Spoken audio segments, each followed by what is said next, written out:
أعوذ بالله من الشيطان الرجيم بسم الله الرحمن الرحيم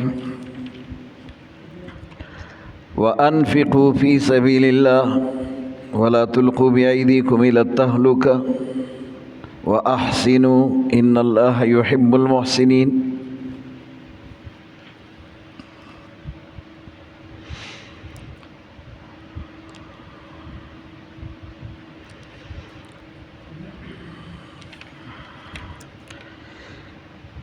رمضان کا ذکر ہوا، حج کا ذکر ہوا، جہاد کا ذکر ہوا. اب انفاق فی سبیل اللہ،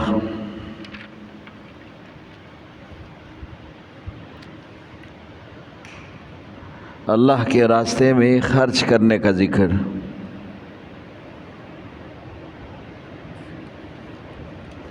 اور ان کا تعلق بھی رمضان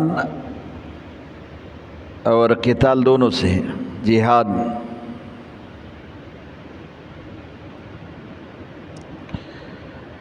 رمضان میں بھی صدقات واجبہ، فطر ادا کرنا اور جہاد میں بھی انفاق فی سبیل اللہ، اللہ کے راستے میں مالی جہاد کرنا، مال خرچ کرنا. اس لیے اس آیت میں انفاق فی سبیل اللہ کہا، اور ساتھ یہ بھی کہا وَلَا تُلْقُوا بِأَيْدِيكُمْ إِلَى التَّهْلُكَةِ، اپنے ہاتھ سے اپنے آپ کو ہلاکت میں نہ ڈالو. مفسرین نے بڑی وضاحت کے ساتھ اس آیت کے ضمن میں مختلف تفاسیر کیے.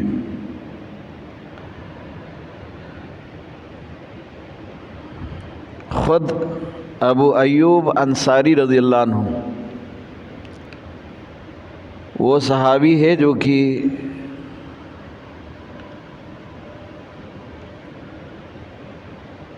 قسطنطینیہ میں شہید ہو گئے تھے،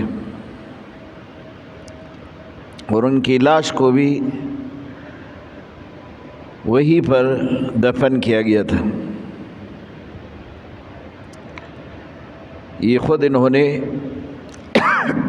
وصیت کی تھی.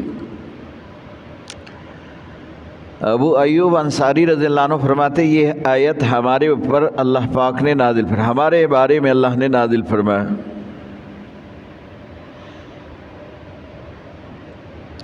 ہمارے پاس مال کی کچھ وسعت آئی ہے، اور پھر مکے سے ہجرت کر کے ہم تو ویسے مدینہ گئے تھے، پھر وہاں تجارت بھی بہتر ہوا، کچھ زمینیں بھی ہمارے پاس آئی، اور ہم نے پھر سوچا کہ اب زمین کی دیکھ بھال کرے، کاروبار کی دیکھ بھال کرے، اور اسی طرح اپنے کاروبار کو وسعت دے کر اس میں ترقی کرے تاکہ ہمارے پاس پیسہ آ جائے، اور یہ پیسے سے پھر ہم اسباب جو جہاد کے لیے ہے وہ پیدا کرے اور اس میں آسانی ہو. تو ہم جہاد سے تھوڑے غافل ہو گئے. اللہ پاک نے یہ آیت اتاری وَلَا تُلْقُوا بِأَيْدِيكُمْ إِلَى التَّهْلُكَةِ، آپ اپنے آپ کو اپنے ہاتھوں سے ہلاکت میں ڈال رہے ہو. جہاد کو چھوڑ کر، اللہ کے حکم کو چھوڑ کر تم اپنے آپ کو ہلاکت میں ڈال رہے ہو. اب ایوب انصاری رضی اللہ عنہ فرماتے یہ آیت ہمارے بارے میں ہی نازل ہوئی ہے.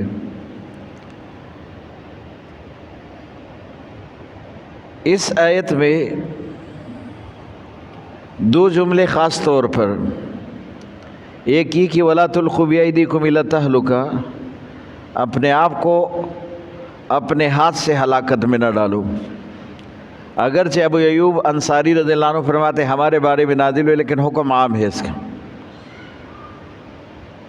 کہ اب بھی اگر کوئی مسلمان کوئی اس طرح کا عمل کرتے ہیں کہ وہ اللہ کے حکم یا رسول اللہ کے سنت کے خلاف ہوں اور یہ اس کو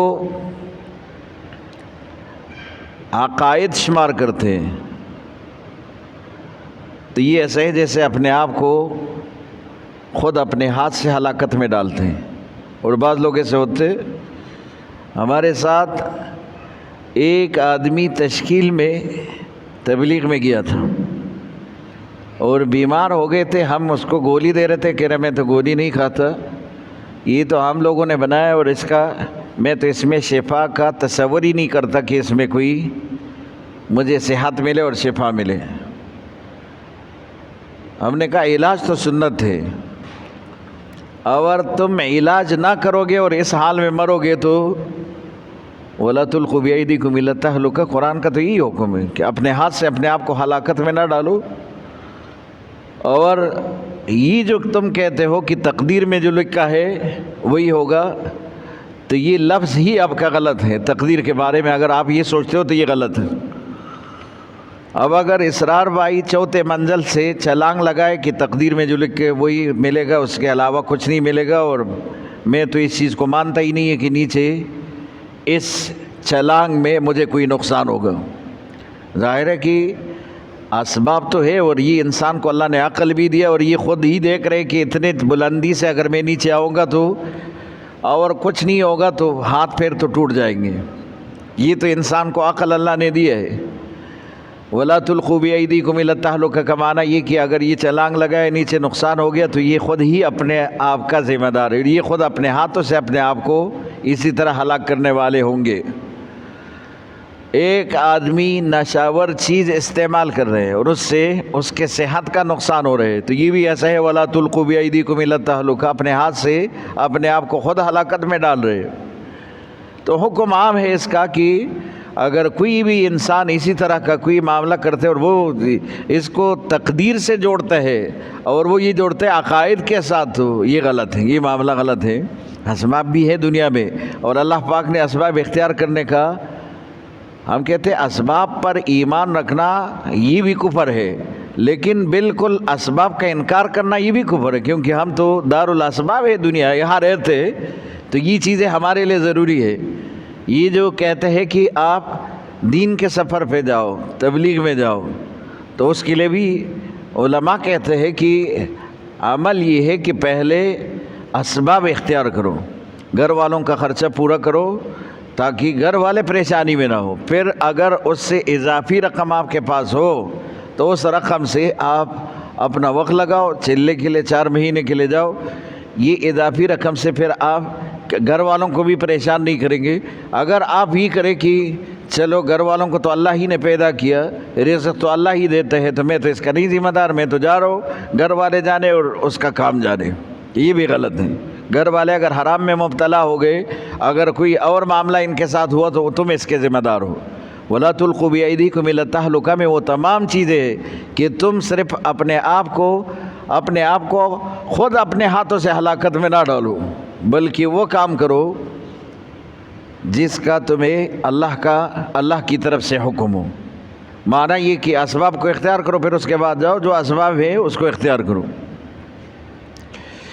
بہرحال ابو ایوب انصاری رضی اللہ عنہ فرماتے ہیں ہمارے بارے میں نازل ہوا کہ ہم جہاد سے غفلت کر رہے تھے، تو اللہ پاک نے کہا کہ نہیں، یہ تو تم اپنے آپ کو اپنے ہاتھوں سے ہلاکت میں، کہ دنیا میں اتنے مشغول ہو گئے ہو کہ تم تجارت کی طرف اور زمینداری کی طرف اور اپنے جو ہے یہ مکانوں کی طرف، اپنے دکانوں کی طرف متوجہ ہو گئے، اور جہاد کا عمل جو ہے آپ اس میں سستی کر رہے ہو، تو یہ ایسا ہے جیسے تم اپنے آپ کو ہلاک کرنے والے ہو، اپنے ہاتھوں سے اپنے آپ کو ہلاک۔ اگر کوئی اللہ کا حکم چھوٹ رہا ہے تو یہی تو ہلاکت ہے نا، کہ اللہ کا حکم چھوٹ رہا ہے، تو وہ تو ایک الگ مسئلہ ہے کہ اللہ کا حکم نہیں چھوڑنا، اللہ کے حکم کو پورا کرنا ہے۔ اگر اللہ کا حکم ہے کہ نکلو تو پھر تو نکلنا ہی چاہیے، لیکن اللہ کا حکم اگر نکلنے کے لیے بھی کوئی شرائط کے ساتھ ہے تو پھر اس شرائط پر عمل کرنا ہے۔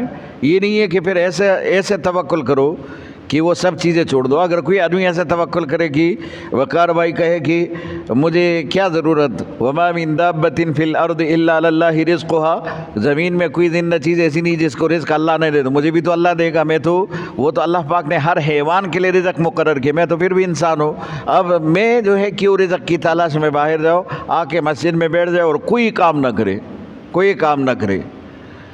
تو یہ جو کوئی کام نہیں کرتا نا, یہی آدمی پھر آگے کیا کرتے, اللہ کے اس حکم کو سب سے پہلے یہ توڑتا ہے, اور یہ پھر آگے جو ہے پھر حرام میں مبتلا, کیونکہ ان کا عقیدہ پھر بگڑ جاتے, پھر اللہ سے ہی اس کا ایمان اٹھ جاتے کہ میں تو ادھر آیا مسجد میں بیٹھا رہا اور مجھے کچھ نہیں ملا, مجھے مسجد میں بھی کچھ نہیں ملا. القاسم حبیب اللہ پیغمبر کہتے جو محنت کرتے وہ خدا کا دوست ہے, اور محنت بھی حلال طریقے سے کمانا, حلال طریقے پر خرچ کرنا, صحابہ کرام نے ہمیں یہ پورا طریقہ بتایا.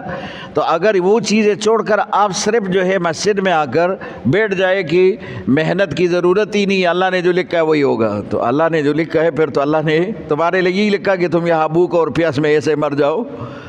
تو اللہ نے لکھا ہے, لیکن انسان کو اللہ نے کیا دیا, دماغ دیا, سوچ دیا, عقل دیا, اور یہ سب چیزیں انسان اسی سے سوچتا ہے, پھر آگے انسان فیصلہ کرتے. تو اللہ کہتے ہیں کہ تم کیا کرو, ہاتھ پیر اسی طرح گھماتے رہنا, حرکت کرتے رہنا, محنت کرتے رہنا, اور پھر اسی طرح اللہ کے حکم کو بھی پورا کرتے رہنا, کہ یہ نہیں کہ اللہ کا حکم آپ چھوڑ جائے. اور آیت میں دوسرا جملہ وَأَحْسِنُوا, احسان کرو, ان اللہ یحب المحسنین, کیونکہ اللہ بھی احسان کرنے والوں کو پسند کرتے. یہ دونوں چیزوں میں, عبادات میں بھی اور معاملات میں بھی. عبادات میں احسان کیا ہے کہ اگر اللہ نے تجھے انسان بنایا, اللہ پاک نے تجھے عقل دی ہے, اللہ پاک نے تمہیں خوبصورت جسم اور خوبصورت ساخت دیا, تو پھر تم اللہ کا شکر ادا کرو. احسان کا بدلہ احسان ہے کہ پھر اللہ کی معرفت اور عبادت حاصل کرو, اللہ کی معرفت حاصل کر کے اس کی عبادت کرو. یہ احسان ہے عبادات میں. اور معاملات میں احسان کیا ہے کہ اگر اللہ پاک نے آپ کو دنیا میں دنیا کی چیزوں کے استعمال کا طریقہ بھی بتایا, اور اللہ پاک نے اس کے لیے حکم بھی نازل فرمایا, یہ چیزیں آپ کے لیے حلال ہے, یہ حرام ہے, اس سے بچو اور یہ استعمال کرو, اور استعمال کرنے کا طریقہ یہ ہے, کمانے کا یہ ہے, خرچ کرنے کا یہ ہے. تو یہ سارے معاملات ہیں, اس معاملات میں بھی آپ وہی کرو جو اللہ پاک کا حکم ہے. یہ احسان ہے, یہ احسان ہے. اور یہ بھی احسان ہے کہ رسول اللہ صلی اللہ علیہ وسلم نے فرمایا احسن الی من اساء, اگر آپ سے کسی نے اچھا سلوک نہ کیا ہو, برا کیا ہو, تو پھر بھی آپ ان کے ساتھ اچھائی کرو. یہ احسان ہے کہ اگر کسی نے آپ کے ساتھ برا کیا اور آپ اس کے ساتھ اچھا کریں, یہ احسان ہے. اگر کسی نے آپ کے ساتھ اچھا کیا, یہ ایمان ہے. بلکہ اگر کسی نے آپ کے ساتھ برا کیا اور آپ اچھا کیا اور آپ اس کے ساتھ اچھا کرتے, تو یہ احسان کا بدلہ احسان سے تو ہر کوئی ادا کرتے ہیں. بلکہ پیغمبر تو یہ کہتے کہ اس سے بھی ایک درجہ آگے بڑھو, کہ اگر کوئی برا بھی کرے تم پھر بھی اس کے ساتھ اچھا کرو. تو معاملات میں اور عبادات دونوں میں لازم ہے کہ انسان احسان پر عمل کرے. وَأَحْسِنُوا, اللہ کہتے ہیں کہ تم اچھا سلوک کرو, اچھے اخلاق سے پیش آؤ, اور اللہ رب العزت کے وہ احکام جو آپ کے اوپر فرض ہے, آپ کی طرف متوجہ, سب کو احسان کے ساتھ پورا کرو. ان اللہ یحب المحسنین, اگر تم ایسے کرو گے تو پھر اللہ بھی تم سے محبت کرے گا, کیونکہ اللہ پاک احسان کرنے والوں کو پسند کرتے, اس سے محبت کرتے, جو کہ محسن ہے, جو نیکوکار ہے, جو اللہ کے ہر حکم کو اسی طرح پورا کرتے جیسے اللہ پاک نے پورا کرنے کے لیے حکم بھیجا ہے. وَأَتِمُّوا الْحَجَّ وَالْعُمْرَةَ لِلَّهِ فَإِنْ أُحْصِرْتُمْ فَمَا اسْتَيْسَرَ مِنَ الْهَدْيِ وَلَا تَحْلِقُوا رُؤُوسَكُمْ حَتَّى يَبْلُغَ الْهَدْيُ مَحِلَّهُ. اب اس آیت میں حج کا ذکر ہے اور عمرے کا ذکر ہے. ایک فرضیت حج ہے, وہ حکم سورہ آل عمران میں, اور ہجرت کے بعد 3 ہجری میں حکم ملا تھا. جہاد آپ کے اوپر فرض ہو گیا, اب جہاد اللہ کا حکم ہے, اس کو پورا کر لو. اور یہاں پر احکام بیان ہو رہے حج اور عمرے کی. فرضیت تو اپنی جگہ پر ہے، وہ تو اسی سورہ آل عمران کی آیت سے معلوم ہو گیا. اب یہاں پر ابواب البر میں 11واں حکم، جو نیکی کے ابواب ہم نے آگے سے پڑھے، اس میں 11واں حکم یہ حج کا ہے، اور حج کے ساتھ عمرے کا بھی ذکر ہے. اب پہلا یہ حکم معلوم کرو کہ حج اور عمرہ یہ کیا ہے. حج کا معنی وہ قصد اور نیت کرنا بیت اللہ کی طرف، کہ آدمی بیت اللہ کی طرف قصد اور نیت کرے، ارادہ کرے کہ میں یہاں سے بیت اللہ جاؤں گا. پھر آگے حج میں احکام ہے. رسول اللہ صلی اللہ علیہ وسلم نے اپنے حیات میں 1 حج اور 3 عمرے کیے. اور یہ آپ کو معلوم ہے، 1 عمرہ تو وہ جس کے لیے رسول اللہ صلی اللہ علیہ وسلم 1400 صحابہ کرام کے ساتھ تشریف لے گئے تھے سن 6 ہجری میں صحابہ کرام کے ساتھ، اور صلح حدیبیہ کے مقام پر کفار نے حرم میں اندر داخلے سے منع کیا تھا، اور پھر رسول اللہ صلی اللہ علیہ وسلم نے وہاں قربانی کر کے قربانی کے جانور اندر بیچ دیے، اور پھر وہاں حضور صلی اللہ علیہ وسلم نے صحابہ کو سر منڈوانے کے لیے حکم دیا تھا. چونکہ صحابہ کرام بھی پہلے فرصت میں تشویش میں تھے کہ یہ کیسے ہو سکتے ہیں، ہم 1400 تعداد میں آئے ہیں اور یہ لوگ ہمیں اندر حرم میں داخل نہیں ہونے دے رہے، اور شاید کہ حکم میں کوئی تبدیلی ہو تو انتظار میں تھے. لیکن رسول اللہ صلی اللہ علیہ وسلم خود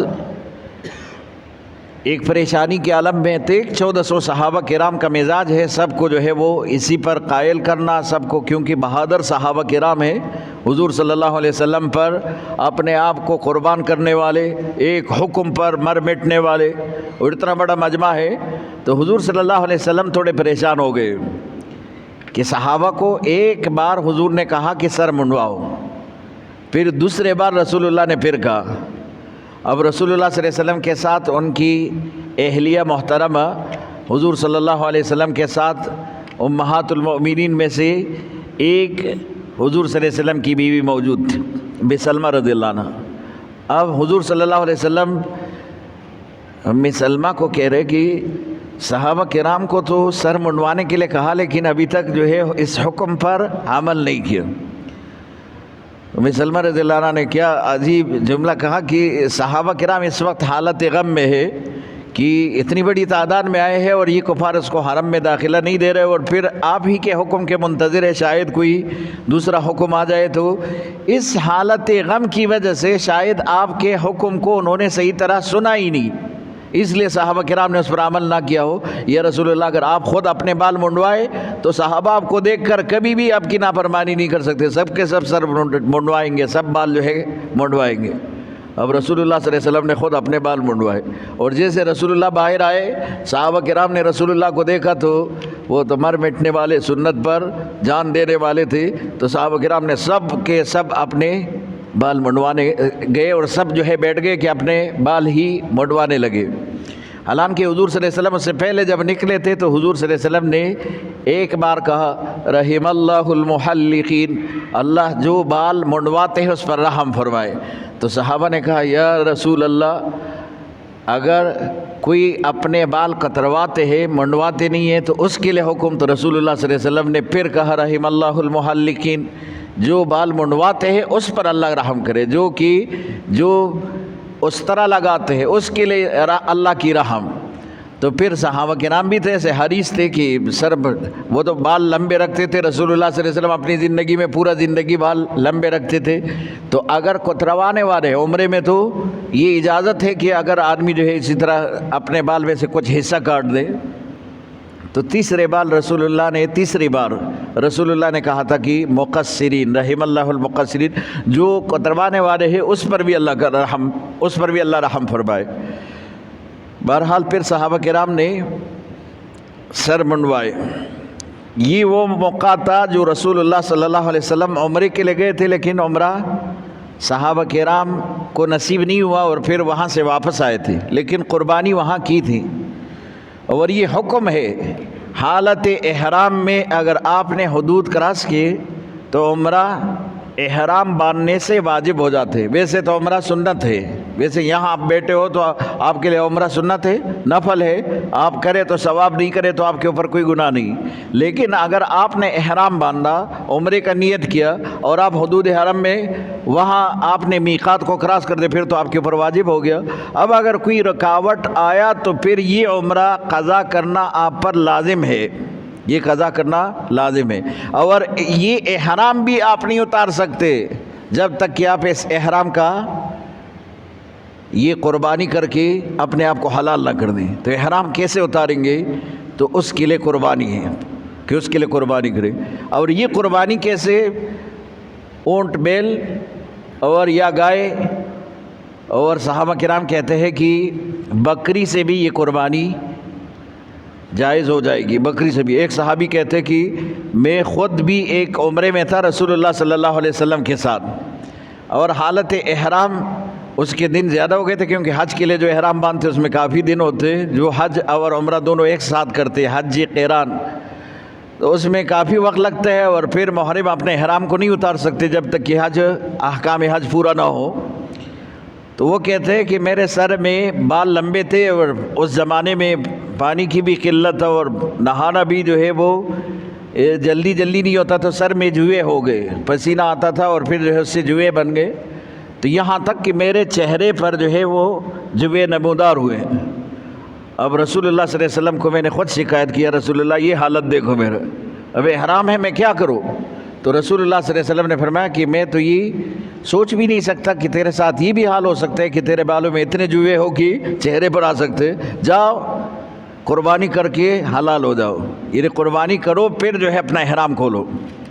اب وہ صحابی کہتے ہیں یا رسول اللہ میرے پاس قربانی کے لیے بھی تو کچھ نہیں ہے, میں تو قربانی بھی نہیں کر سکتا. رسول اللہ صلی اللہ علیہ وسلم نے اس کو ایسے اجازت دی کہ جاؤ احرام کھولو.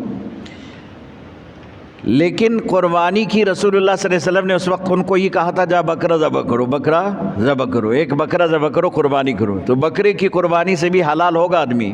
لیکن اگر کوئی قربانی نہ کرے اور کوئی مشکل پیش آیا اور انہوں نے احرام ایسے کھول لیا, تو یہ بہت بڑا گناہ ہے, بہت بڑا گناہ ہے, اور یہ آدمی حلال ہی نہیں ہوگا. اگر یہ واپس آیا اپنے ملک میں تو یہ حلال نہیں ہوگا. یعنی یہاں پر یہ جو زندگی گزارتا ہے یہ ایسا ہے کہ یہ سارے چیزیں ان کے لیے حرام ہے, جو احرام کی وجہ سے خوشبو لگانا, اسی طرح جو جماع کرنا, یہ سب چیزیں ان کے لیے حرام تھی, تو وہاں یہ حرام ہی ہوگا ان کے لیے. ایک آدمی احرام کی باندھنے کے بعد میقات سے گزر گئے تو اب اس پر لزم النفل بالشروع, ہر نفل شروع سے لازم ہو جاتے, اب ان کے لیے یہ واجب ہو گیا. لیکن اگر وہاں پر کوئی داخل نہیں ہوا اور باہر ہے تو وہ عمرے کا نیت کرتے اور پھر جو ہے وہ خود گئے نہیں, وہاں پر احرام نہیں باندھا, تو اس کے لیے عمرہ سنت ہے, نفل ہے. اور وہاں پر احرام باندھنا تو پھر اس کے لیے یہ واجب ہو جاتے.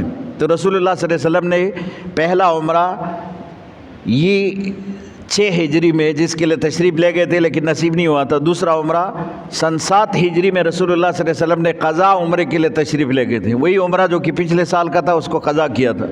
اور سن 8 ہجری میں جعرانہ سے رسول اللہ صلی اللہ علیہ وسلم نے ایک عمرہ کیا تھا. جعرانہ اب بھی میقات ہے, وہاں سے رسول اللہ صلی اللہ علیہ وسلم نے احرام باندھا تھا اور پھر ایک عمرہ کیا تھا رسول اللہ صلی اللہ علیہ وسلم. سن 8 ہجری کے بعد حضور صلی اللہ علیہ وسلم نے سن 10 ہجری میں جب حج کے لیے تشریف لے گئے تھے تو اس کے ساتھ ایک عمرہ بھی کیا تھا. تو حضور صلی اللہ علیہ وسلم اپنی زندگی میں ایک حج اور 3 عمرے رسول اللہ صلی اللہ علیہ وسلم نے کیے, چوتھا عمرہ بھی وہی جو کہ وہاں سے واپس آ گئے تھے. تو یہ 4 سفر حضور صلی اللہ علیہ وسلم کے عمرے کے لیے.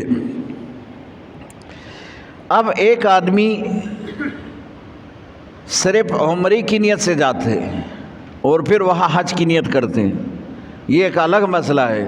اور یا پھر حج کی نیت سے جاتے ہیں تو حج کے 3 اقسام ہیں. ایک کو حج افراد کہتے ہیں کہ صرف حج کی نیت کر کے آدمی ایام حج میں وہاں صرف حج کے لیے تشریف لے جاتے ہیں, وہ صرف حج کا ہی احرام باندھتے ہیں اور وہ حج کے لیے تشریف لے جاتے ہیں, وہ حج افراد ہے. اور دوسرا وہ ہے کہ ایک آدمی حج کی نیت کرتے ہیں, عمرے کی نیت ساتھ کرتے ہیں, اور ایک آدمی جو ہے وہ حج اور عمرے دونوں کی ساتھ نیت کرتے ہیں, اس کو حج قران کہتے ہیں کہ وہ احرام باندھتے اور نیت کرتے کہ میں حج اللہم انی ارید العمرۃ والحج، میں عمرے اور حج دونوں کی نیت کرتا ہوں اور دونوں کی نیت پہ چلا جاتے ہیں، تو یہ حج قران ہے۔ اور ایک وہ ہے کہ آدمی جاتا ہے عمرے کی نیت سے اور وہاں جا کر عمرہ کرتے، پھر اپنے آپ کو حلال کرتے، وہاں سر منڈواتے، پھر اس کے بعد جو ہے وہاں رہتے ہوئے جیسے حج کے ایام شروع ہوتے اس کے بعد حج کا احرام باندھا، اور پھر عام طور پر لوگ یہی حج کرتے جس کو حج تمتع کہتے۔ حج تمتع کا معنی یہ کہ انہوں نے فائدہ حاصل کیا، اور فائدہ کیسے؟ گئے تو عمرے کے لیے، عمرہ بھی کیا اور پھر اپنے آپ کو حلال بھی کیا، کیونکہ احرام کے دن، احرام کی حالت میں اتنے دن برداشت کرنا یہ کوئی آسان کام نہیں ہے۔ اب انہوں نے اپنے آپ کو حلال کر دیا، اس کے بعد جو ہے احرام نہیں باندھا، اور جتنے دن وہاں تھے اسی طرح موجود تھے، لیکن پھر جیسے حج کے ایام شروع ہو گئے انہوں نے وہاں حدود حرم کے اندر ہی حج کا احرام باندھ کر اور پھر یہ حج کے لیے وہاں سے تشریف لے جاتے ہیں، پھر حج کے وہ پورا افعال مناسک وہ کرتے۔ تو یہ حج کا یہ حج تمتع ہے کہ انہوں نے عمرہ کیا تھا اور عمرے سے فائدہ حاصل کر کے حج کیا۔ اور حج قران یہ ہے کہ آدمی حج اور عمرے دونوں کا نیت کر کے اور میقات سے اندر داخل ہو، اور حج افراد یہ ہے کہ آدمی صرف حج کی نیت سے وہاں جائے، یعنی اس کا عمرے کا نیت نہ ہو، اور صرف حج کی نیت سے ہی حج کا احرام باندھ کر وہاں جائے اور حج کرے، وہ عمرے کی نیت نہ کرے، تو یہ حج افراد کہلاتے ہیں۔ اور آگے تفصیل جو ہے حج کے اس آیت میں کافی زیادہ ہے، جو کہ وقت کی کمی کی وجہ سے بیان نہیں ہو سکا، کل بیان ہوں گے۔